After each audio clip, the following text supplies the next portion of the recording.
Reserves. The gentleman from California is recognized.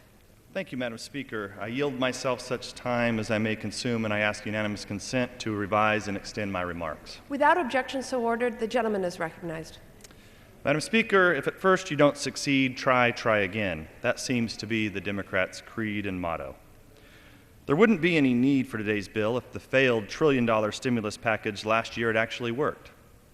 A year ago, the Democrats promised the American people their so-called stimulus would keep unemployment at 8%, but a year later, we're near 10%.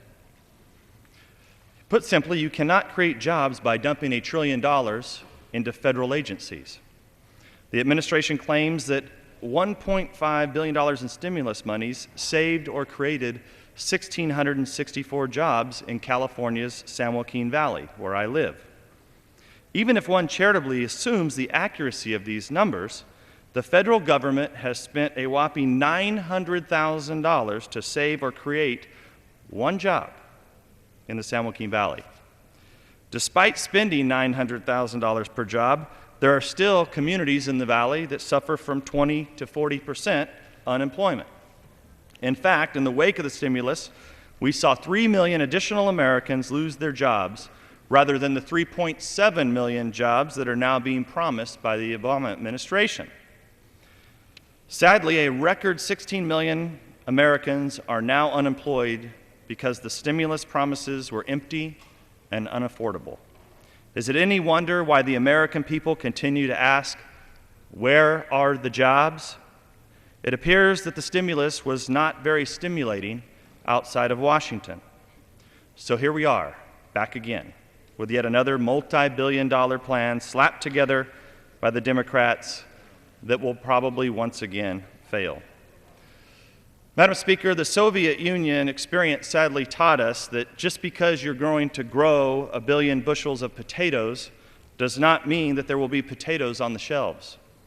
Similarly, just because the Democrats have chosen to message this as a jobs bill does not mean that it will actually create a job. The centerpiece of the Democrats' new bill is a payroll tax exemption, a hiring credit for employers to bring on new workers.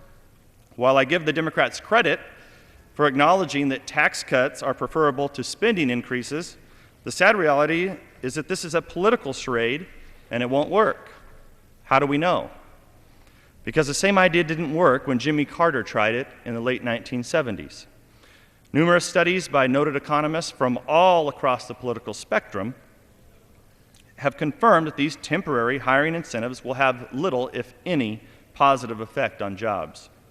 It is beyond ridiculous to claim that you can have a meaningful impact upon a $14 trillion economy by spending $13 billion on gimmick tax cuts. Let's think about it. If you're an employer, are you really going to hire someone for a permanent position because you get a modest temporary tax incentive?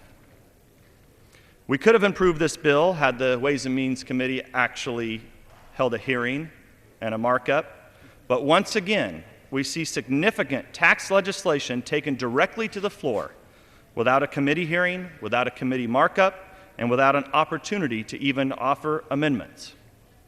I understand that there was a change in the chairmanship of the Ways and Means Committee yesterday, but in fact, this bill on the floor today proves that it's a political sham.